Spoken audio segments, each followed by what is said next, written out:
하나님의 말씀은 마태복음 27장 3절부터 10절입니다.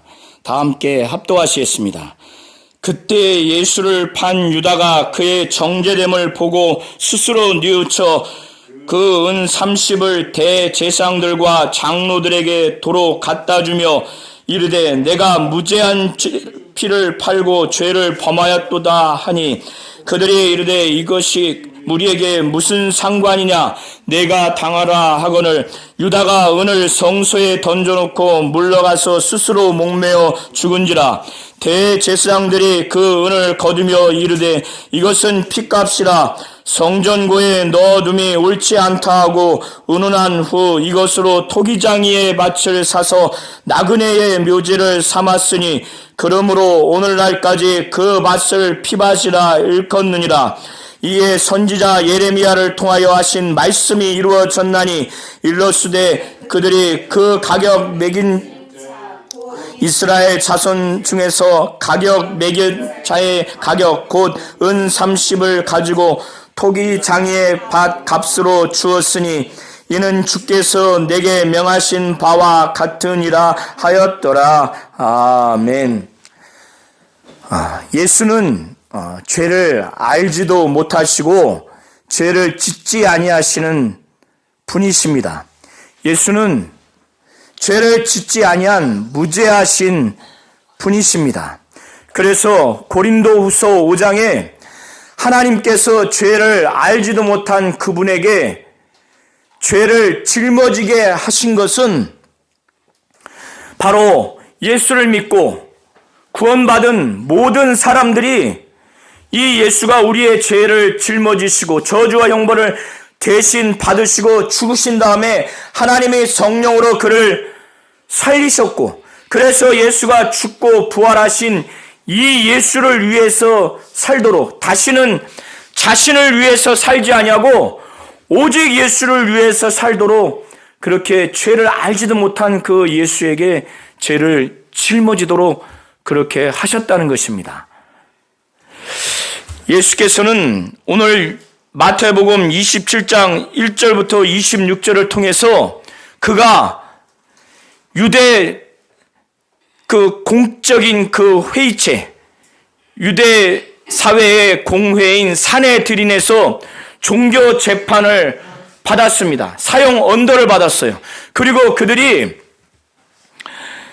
자기들의 그 법으로는 자기들의 그 공적 회의체인 공회인 산헤드린에서는 사형 언도는 할 수 있으나 사형 집행은 할 수 없기 때문에 그들이 유대 종교 법으로 신성 모독 죄로 올감해서 사형 언도는 했지만은 로마 제국에서 사형 판결을 받고 사형 집행을 하려면 정치적인 그 범죄 혐의로 뒤집어 씌워야 됩니다. 그래서 유대 공적 회의체인 산헤드린 곧 공회는 저녁에 밤새워서 그들이 불법적인 공회를 운영을 했어요. 그 불법적인 것을 탈피하기 위해서 합법적인 것을 갖추기 위해서 새벽에 즉시로 대제사장들이 공회 구성원인 장로들과 서기관들에게 묻습니다. 그들의 의견을 묻고 다 같이 모여서 논의를 합니다. 예수를 어떻게 하면 죽일 것인가? 자기들이 유대 법에 의해서 성전 신성 모독죄로 예수를 올감했어요. 뒤집어 씌웠습니다. 그래서 그들이 사형 언도는 했지만은 그것으로 로마 제국의 재판정에서 사형 판결과 사형 집행을 할 수가 없어요. 그래서 로마 제국에서 총독 빌라도가 사형 판결과 집행을 하려면 로마 제국에 반역하는 그런 자라고 하는 정치범으로 정치적인 범죄 혐의로 뒤집어 씌워야 돼요. 그걸 논의를 한 것으로 보여집니다. 그래서 논의한 다음에 예수가 도망갈까? 그리고 그의 제자들이 예수를 몰래 아니면 완력으로 끌고 갈까? 예수를 결박해서 총독에게 끌고 가서 넘깁니다. 이 당시에는 로마 제국이 유대 민족을 정복해서 식민 통치를 하고 있는 상황이기 때문에 사형 집행 권한을 유대 민족에게 주지 않습니다. 그래서 공회인 사내들이는 사형 집행할 권한이 없어요. 그러나 어느 정도의 자치권을 줘서 입법, 사법, 행정의 권한은 그들에게 준 것입니다. 그런데 이 총독 빌라도는 유대 민족에게 아주 폭정을 하는 총독 빌라도예요. 그래서 민심이 흉흉합니다. 총독이 유대 민족을 잘 다스리지 못하면 로마 제국 입장에서 황제는 어떻습니까?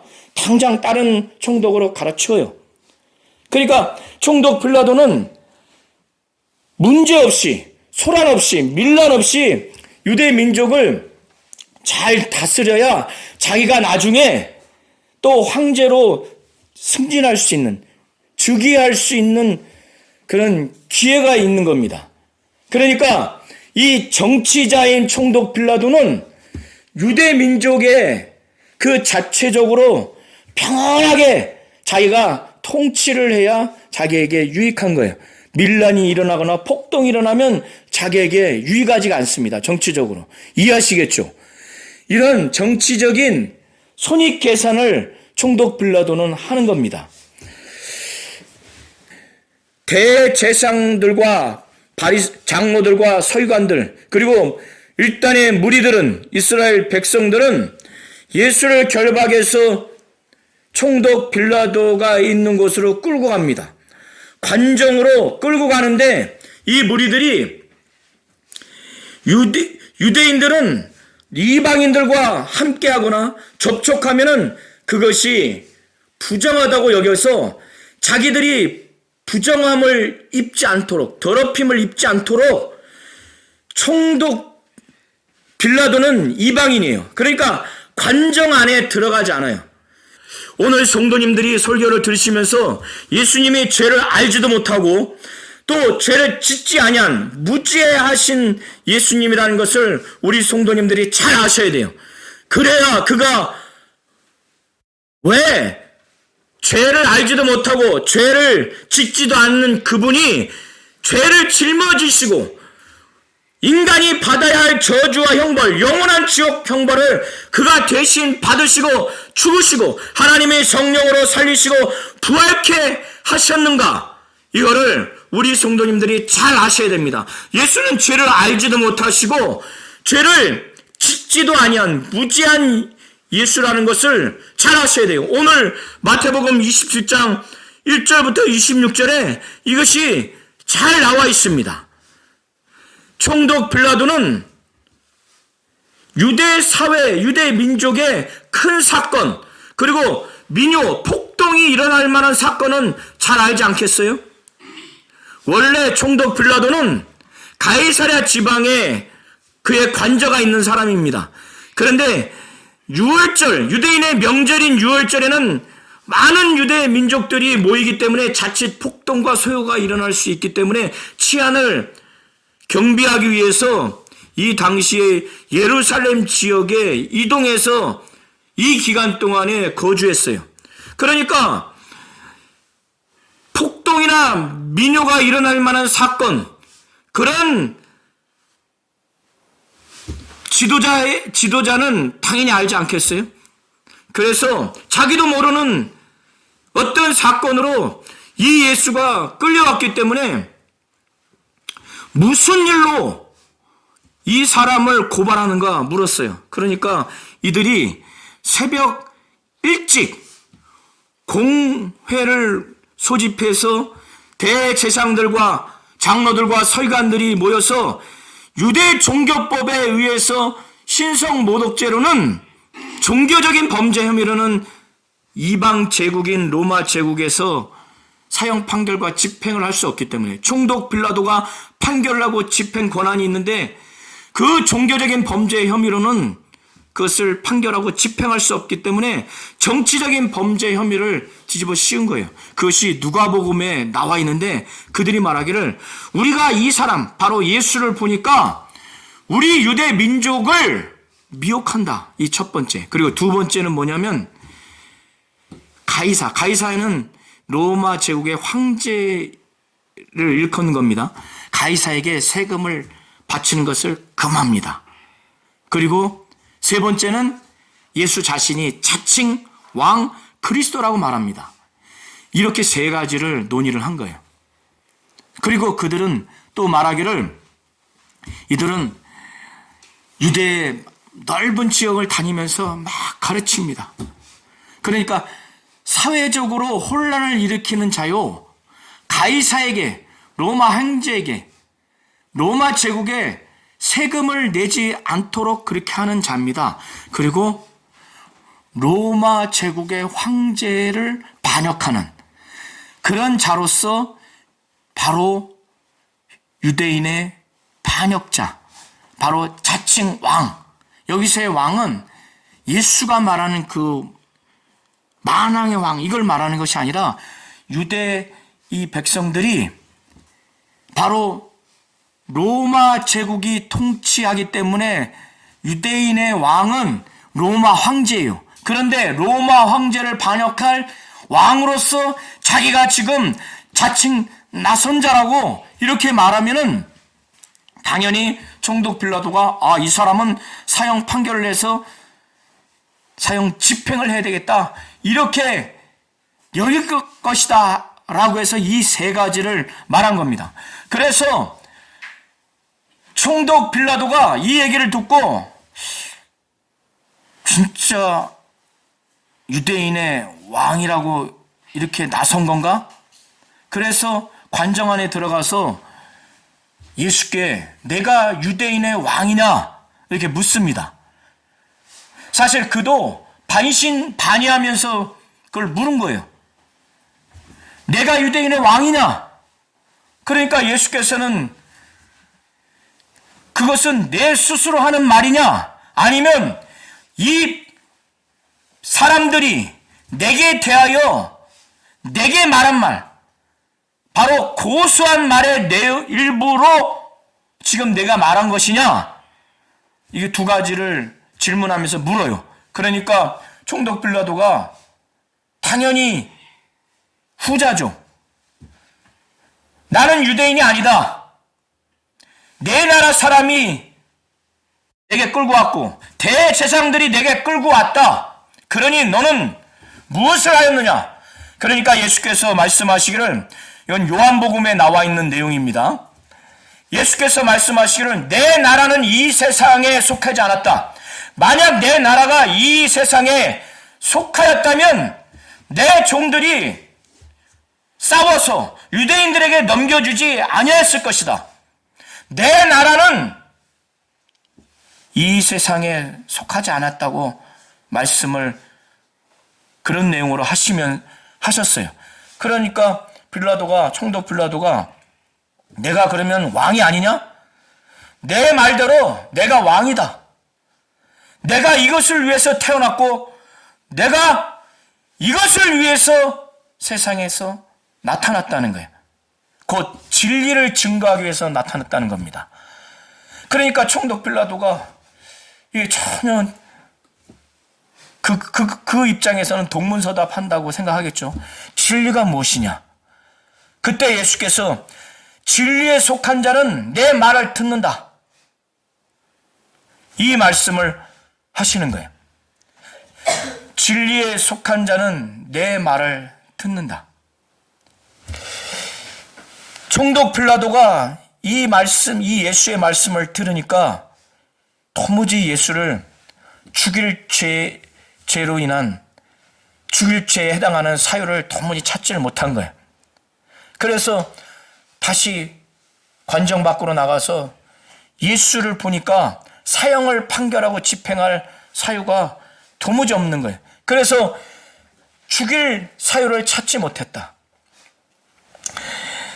그런 다음에 그들이 여러 가지로 예수를 다시 고발을 합니다. 예수에 대해서 고발을 해요. 예수를 사형 판결하고 사형 집행하도록. 그런데 그 사유가 다 타당치 않아요. 그런데 예수는 그런 모든 고발에 대해서 묵묵부답 한마디도 대답을 하지 않아요. 로마 제국의 이 재판에서 사형 판결을 하려면, 그 집행을 하려면 고발자의 고발을 들은 다음에 이 피고인의 이 변호 얘기를 듣고 판결을 하고 집행을 합니다. 그런데 총독 빌라도가 여태까지 많은 사형자의 그 판결과 그 집행을 하지 않았겠습니까? 그들은 대부분 나는 사형에 해당되는 죄를 범하지 않았습니다. 어떻게 하든지 그거를 부인하거나 그거를 변호하려고 아주 몸부림쳤을 거예요. 그런데 예수는 그렇게 많은 고발을 대제사장들과 장로들이 함에도 불구하고 아무 말씀도 하지 않아요. 변호도 하지 않습니다. 묵묵부답. 그러니까 이게 이상한 거예요. 그래서 예수가 총독 앞에 일어나서 나가서 지금 아무 대답이 없느냐? 얼마나 많은 것으로 지금 이들이 고발하는 것을 봐라. 얼마나 많은 것으로 너를 쳐서 증언한지 듣지 않느냐?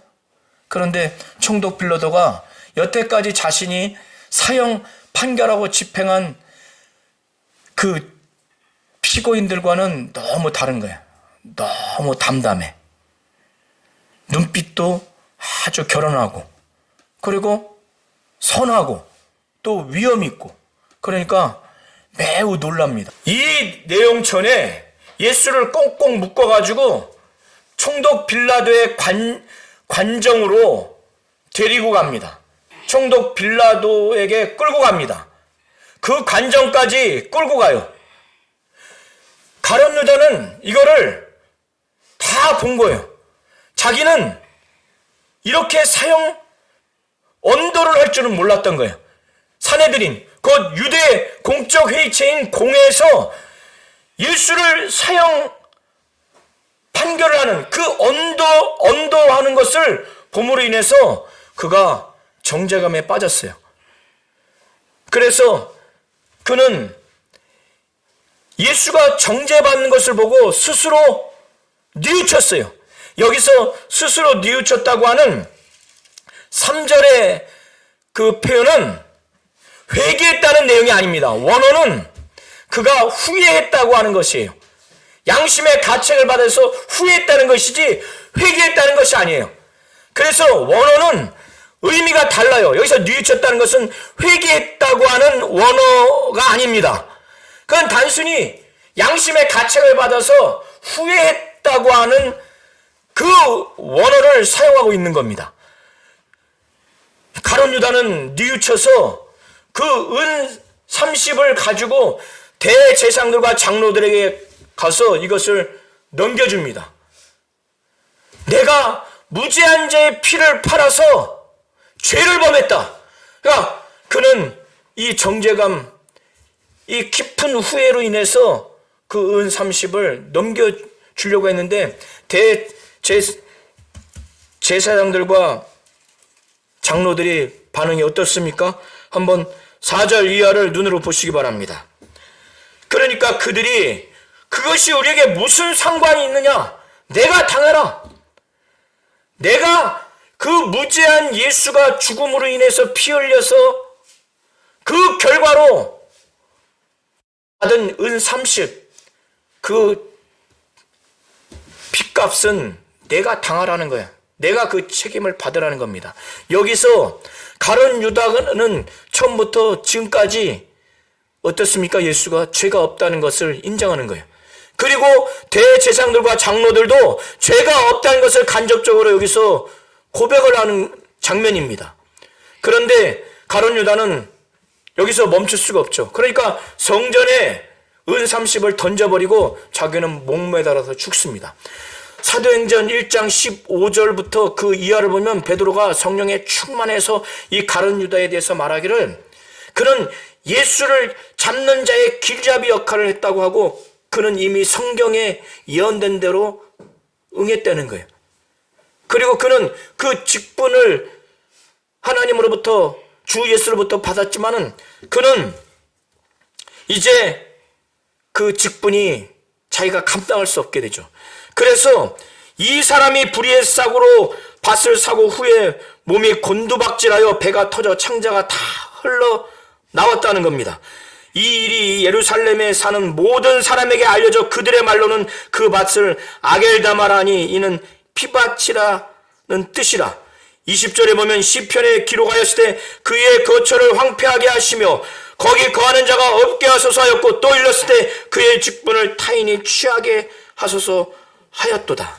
가론 유다에 대해서 그의 직분을 타인이 취하게 됐고 그가 목매달았죠. 목매달았는데 그게 아마 떨어진 것 같아요. 그래서 그 창자가 다 터져가지고 몸에서 나와버린 거예요. 그러니까 이 제사장들이 성전에 은 30이 지금 던져졌잖아요. 그러니까 이거는 핏값이다. 이 핏값이 은 30이 성전고에 넣어두면 옳지 않다. 그러니까 성전 금고에. 이 성전 금고라고 하는 것은 이 당시에 제사와 관련돼서 쓰이게 되는 그 비용이 담겨진 건데 이들도 알아요. 이게 지금 온전치 않은 값이라는 거. 이게 더러운 값이라는 거. 무슨 말이에요? 예수가 죄가 없이 부당하게 처형돼서 그로 인한 대가라는 걸 알고 있는 거예요. 그래서 거기에 넣는 건 옳지 않다. 그러니까 그들이 논의한 다음에 이거 어떻게 하면 좋겠냐 하니까 이 당시에 예루살렘에 외국인들도 온단 말이에요. 그러니까 예루살렘 지역에 외국인들이 죽게 되면 장사를 해야 되잖아요. 그러니까 그 외국인들, 곧 나그네를 위해서 장사하기 위한 그 무덤을 만드는 그 밭을 사야 되겠다. 그래서 토기장이가 소유한 밭을 삽니다. 그런데 그들은 자기들이 인간적으로 논의해서 산 그 행동이지만 이것이 어떻게 되냐면 이미 하나님이 선지자 예레미야를 통해서 한 말씀이 이루어지는 장면이라는 거예요. 그래서 그것이 9절과 10절에 나와 있어요. 한번 눈으로 보시기 바랍니다. 이에 선지자 예레미야를 통해 하신 말씀이 이루어졌나니 일러스되 그들이 그 가격 매겨진 자 곧 이스라엘 자손 중에서 가격 매긴 자의 가격 곧 은 30을 가지고 토기장의 밭값으로 주었으니 이는 주께서 내게 명하신 바와 같으니라 하였더라. 이것 바로 하나님이 선지자 예레미야를 통해서 이루어진 말씀이에요. 근데 이 말씀은 스가랴서 11장 12절 13절의 직접적인 내용이에요. 그리고 예레미야서 19장 1절부터 13절에 기록된 내용과 스가랴서 11장 12절 13절이 융합된 내용을 마태는 인용한 것인데 대표적으로 예레미야가 말한 내용이 이루어졌다고 이렇게 표현한 것으로 보여집니다. 이 총독 빌라도는 유대 민족에게 폭정을 했다고 그랬죠. 폭정을 했어요. 그러면 유대인들의 환심을 사야 되겠죠. 그 환심을 사는 그 일환 중에 하나가 바로 유대인의 명절이 되면은 유대인의 그 죄수 한 명을 내어주는 그 관례가 있었어요. 그러니까 무리들이 이 관례대로 죄인 한 사람을 풀어달라고 요구를 합니다. 이것은 총독 빌라도가 그렇게 해주는 거예요. 그런데 총독 빌라도가 예수가 죄가 없다는 것을 알아요. 그냥 예수를 그냥 놓아주려고 했어요. 근데 놓아줄 지금 기미가 안 보이는 거예요. 그러니까 총독 빌라도가 두 번째 창안해낸 것은 명절이면 죄수 하나를 내놓아줘야 되는 이 관례가 있으니까 바라바라고 하는 사람이 있어요. 바라바라고 하는 사람은 유대 민족 중에서 혁명가입니다. 그러니까 로마 제국의 반항을 해서 저항을 해가지고 밀란을 일으켰어요. 밀란을 꾸며서 밀란을 일으켰고 그 밀란 중에 살인한 자예요. 그러나 그가 체포를 당했습니다. 체포를 당했어요. 그래서 옥에 지금 갇혀졌어요. 그러니까 총독 빌라도가 이 바라바와 예수 중에서 누구를 내어줄까 했을 때 이 유대 민족들은 당연히 예수를 달라고 하겠지 이렇게 예상을 한 거예요. 그리고 자기도 예수를 풀어주려고 한 겁니다. 그 중에 하나가 뭐냐면 이 사람들이 유대 이 백성들이 총독 빌라도에게 말하기를 아주 몹쓸 사람이라고 말한 사유 중에 하나가 뭐냐면 이가 하나님의 아들이라고 말합니다. 근데 그 얘기를 들으니까 총독 빌라도가 더욱 두려운 거예요. 두려운 겁니다. 그가 재판 자리에 앉아 있을 때 그의 아내가 잠을 잤는데 꿈을 꿨습니다. 어떤 꿈을 꿨느냐? 이 예수가 죄인이 아니라는 것을 꿈을 꾼 거예요. 아마 하나님이 그렇게 꿈을 꾸게 하셨는지 꿈에 예수가 죄인이 아니다. 의로운 사람이다. 근데 이것으로 인해서 꿈에 엄청 아주 괴롭힘을 당했어요. 아주 애가 탈 정도로 아주 괴롭힘을 당했어요. 그래서 그의 남편인 총독 빌라도에게 그거를 말하는 겁니다. 자, 그러니까 총독 빌라도가 더 확실하게 예수가 죄가 없다고 하는 것을 알게 된 거예요. 그의 아내가 꿈을 꾼 겁니다. 예수가 무죄하다는 것. 아까 가룟 유다의 그 자살 직전에 대제사장과 장로들에게 고백한 그 내용. 그리고 대제사장들과 장로들이 가룟 유다에게 그것이 무슨 상관이 있느냐? 우리와 무슨 상관이 있냐? 내가 당하라. 이 표현을 통해서 죄가 없다는 것을 우리가 알 수 있습니다. 그리고 총독 빌라도가 첫 번째 신문을 했을 때 죄가 없다는 걸 알게 됐어요. 그런데 아내가 꿈꾼 것으로 인해서 또 죄가 없는 분이라는 것을 지금 말해주고 있는 겁니다. 총독 빌라도가 바라바와 이 예수 중에 누구를 내어주랴 물었어요. 그런데 그에 앞서서 이 대제사장들과 장로들이 이 무리들을 막 선동한 거예요. 바라바를 내어주고 예수를 죽이도록 그렇게 해라. 그렇게 총독 빌라도에게 막 요청을 해라. 그렇게 한 이후에 총독 빌라도가 바라바와 예수 중에 누구를 놓아주랴 하니까 이들이 뭐라고 말하냐면 바라바다. 바라바를 우리에게 달라. 이렇게 하니까 이 총독 빌라도가 자기가 전혀 예상치 않는 그런 지금 요청이 들어온 거예요. 명절에 무리들의 그 청원대로 이 백성들이 요구하는 대로 그 죄수 중에 하나를 내보내주게 돼 있어요. 그런데 바라바는 밀란을 일으킨 자요 살인자입니다. 그런데 총독 빌라도 입장에서는 이 반역자 이런 자를 내보내주는 것은 자기 입장에서도 원치 않는 거예요. 또다시 밀란이 일어나고 폭동이 일어나면 어떻게 됩니까? 자기 정치적인 손익계산에 불이익한 겁니다. 그런데 예수를 보니까 묵묵부답 아무 대답도 하잖아.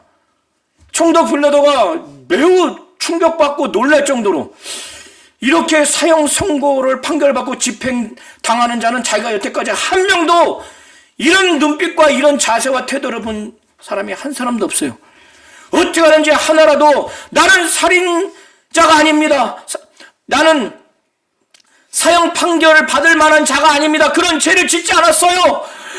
막 죽음에 이르는 사형 판결을 받아야 되는 그 직전에 있는 사람의 심정이 아닌 거예요. 그 눈빛도 아닌 거예요. 눈빛은 평온해요. 선해요. 위험이 있어요. 아주 결연합니다. 그러니까 총독 빌라도는 자기가 경험한 바에 의해도 그는 사형을 당할 만한 죄를 범한 것이 없는 거예요. 그래서 하나님의 아들이라고 하니까 더욱더 두려운 마음으로 이를 풀어주려고 했던 거예요. 그런데 이 무리들은 집단적으로 막 지금 거의 민요, 폭동이 일어날 지금 그런 조짐이 보이는 거예요. 조짐이 보입니다. 그 총독 빌라도는 그러면 그리스도라고 하는 예수, 유대인의 왕 예수는 어떻게 하랴? 하니까 그들이 십자가에 못 박으라고 막 계속 반복해서 말하는 거예요. 십자가에 못 박해 되겠나이다. 십자가에 못 박해야 되겠나이다. 십자가에 못 박으소서. 십자가에 못 박으소서. 그러니까 이 총독 빌라도가 십자가에 처형될 범죄를 저지를 정도면 로마 제국에서는 국가 반역한 그런 범죄자에 해당되는 그 죄를 범했을 때 사형 판결을 합니다. 십자가에 못 박아서 사형 판결을 합니다. 그러니까 어찌미뇨? 무슨 일을 했길래, 무슨 범죄를 했길래 십자가에 못 박히게 해서 죽여야 되는가? 총독 빌라도가 그거에 대해서 아주 충격적으로 다시 질문을 합니다.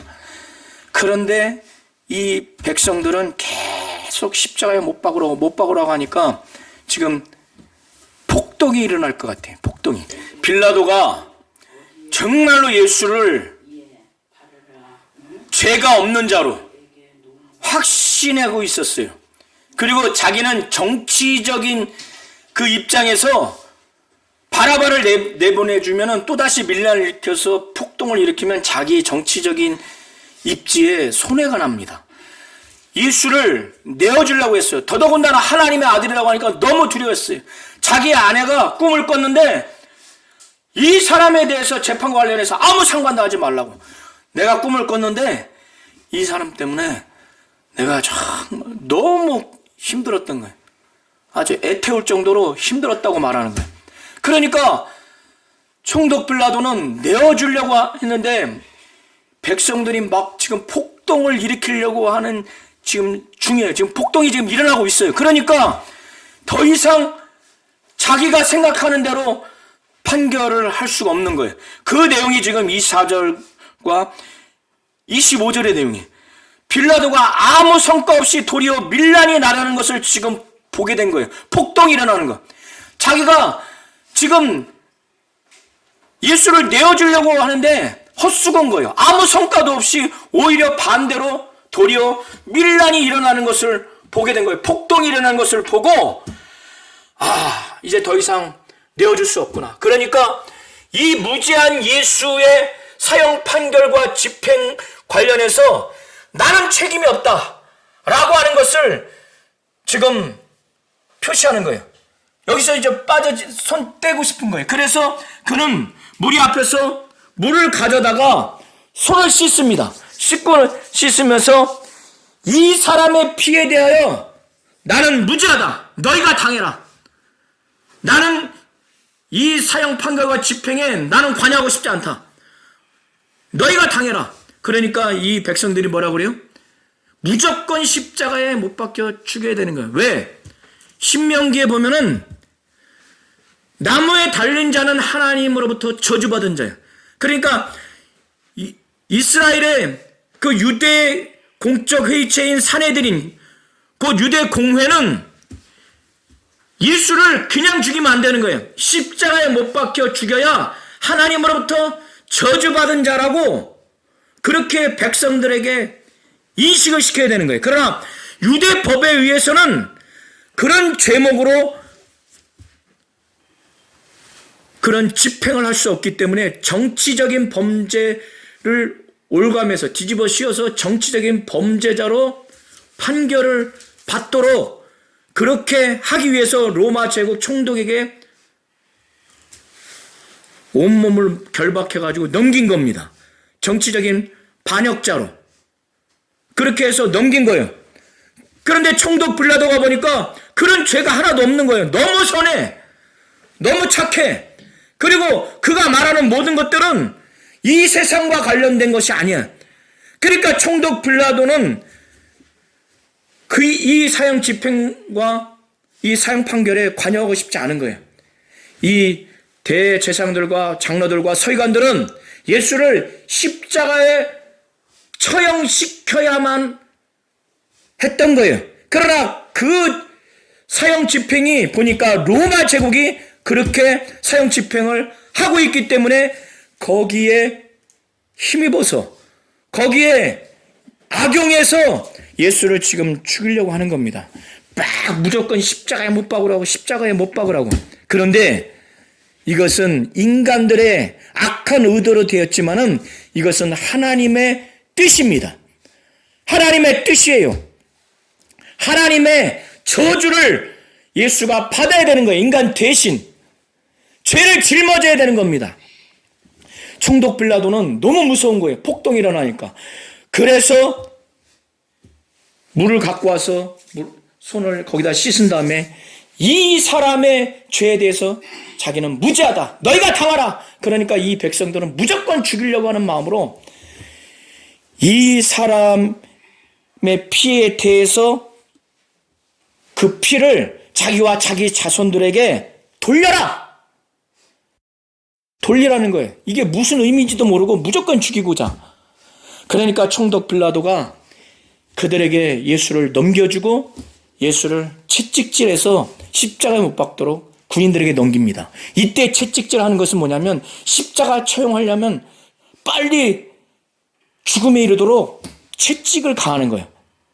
이 군병들이 이에 앞서서 가시관을 엮어서 관을 씌우고 홍포를 입힙니다. 그리고 막 쳐요. 유대인 왕이라고 막 희롱하는 거죠. 이 채찍은 어떤 채찍이냐? 가죽으로 된 채찍인데 끝에 이렇게 갈고리로 돼 있어요.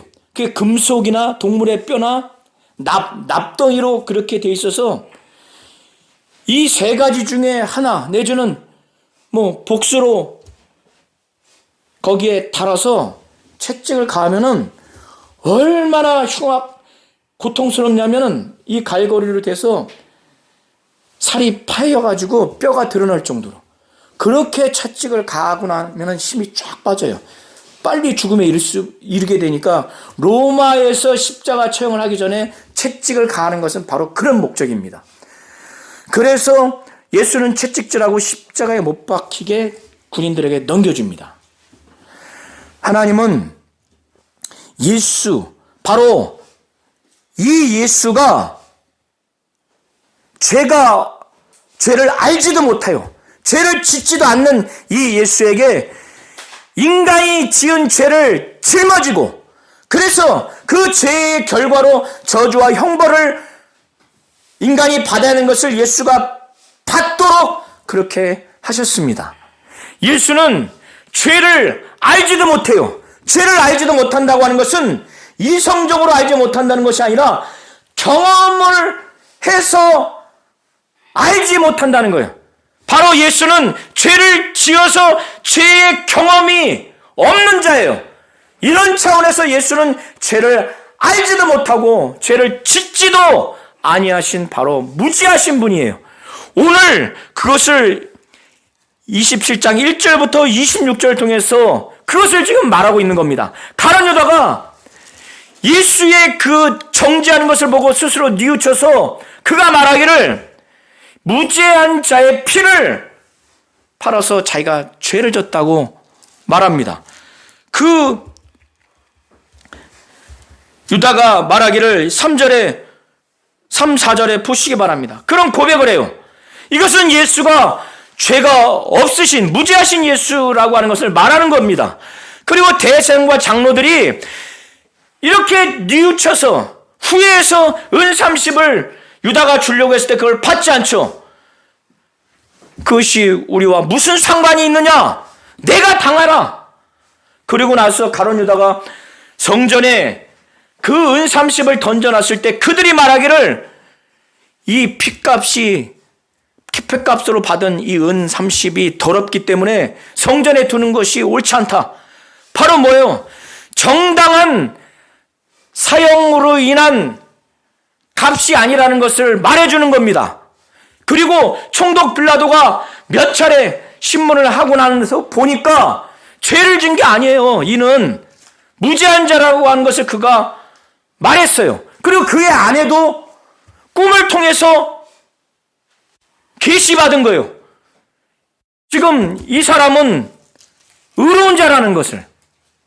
우리 성도님들이 이 내용을 잘 아셔야 됩니다. 예수는 죄를 짓지 않은 거예요. 경험한 바가 없어요. 그러니까 죄를 알지도 못해요.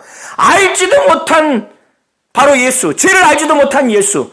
그리고 죄를 짓지도 아니한 예수라는 것을 우리 성도님들이 확실히 믿으시기 바랍니다. 이걸 믿어야지. 그래서 27장 1절부터 26절이 이것을 소상하게 지금 증거하고 있는 겁니다. 바울은 고린도후서 5장 21절을 통해서 말하기를 하나님이 죄를 알지도 못하신 이를 우리를 대신하여 죄로 삼으신 것은 우리로 하여금 그 안에서 하나님의 의가 되게 하려 하심이라고. 사도 바울은 지금 그걸 말하고 있는 겁니다. 15절에 그가 모든 사람을 대신하여 죽으심은 살아있는 자들로 하여금 다시는 그들 자신을 위하여 살지 않고 오직 그들을 대신하여 죽었다가 다시 살아나신 이를 위하여 살게 하려 함이라는 거예요. 예수는 죄를 알지도 못하고 죄를 짓지도 아니하신 분이시라는 것을 우리 모든 성도님들이 확실히 아시기 바랍니다. 그래야만이 하나님이 죄를 알지도 못한 예수에게 죄를 짊어지시고 그가 대신 죄의 결과인 저주와 형벌을 받으시고 죽으시고 부활하셔서 바로 우리가 다시는 우리 자신을 위해 살지 않냐고 이 부활하신 예수를 위해서 살도록, 그리고 우리가 하나님으로부터 예수를 믿는 우리가 하나님이 의롭다, 예수를 믿는 믿음 때문에 의롭다고 하는 우리로 하여금 일평생 하나님 앞에 의가 되게 하기 위해서 죄를 알지도 못한 예수에게 죄를 짊어지게 하셨다는 거예요. 이걸 잘 아시기 바랍니다. 예수는 죄를 알지도 못하고 죄를 짓지도 아니하시는 분이시라는 것을 우리 모든 성도님들이 확실히 믿고 의지하시기를 예수의 이름으로 축원합니다.